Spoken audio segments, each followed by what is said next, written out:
Two earthquakes rattled the valley during the last 24 hours. Ryan Halicki felt the first one early this morning, and he's been looking into what took place for us today. He joins me live in the studio. Ryan?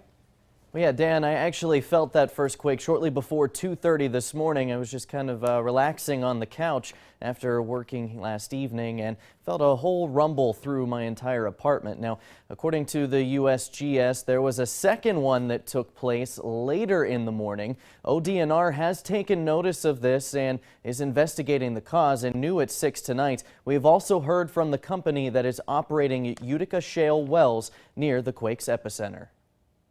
Two quakes in less than 24 hours have sent rumbles through the valley. The house shook, but no pictures were shaken, nothing fell off the walls, nothing to that extent.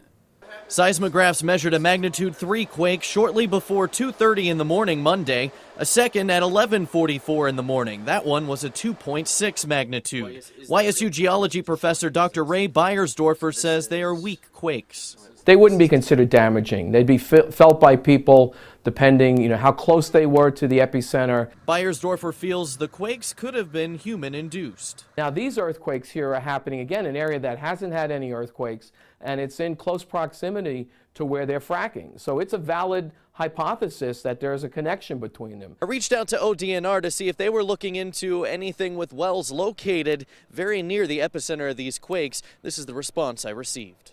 ODNR says available information they have doesn't indicate a connection, but they are taking precautions, saying, quote, out of an abundance of caution, we notified the only oil and gas operator in the area and ordered them to halt all operations until further assessment can take place, end quote.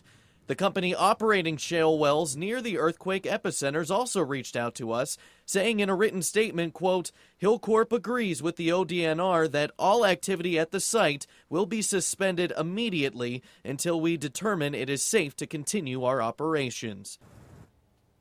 And now First News will continue to monitor any other actions taken after these quakes and as they are investigated to see if there is any link that may have taken place. But as they said right now, they don't have a link. ODNR doesn't think there is one, so we'll continue to follow that. But and Dan, you said you also felt the early one at 2:30 this morning. That's right, because I hear the door rattling and saw the table move a little bit. I know there will be lots of questions still to be answered about that. Thanks, Ryan.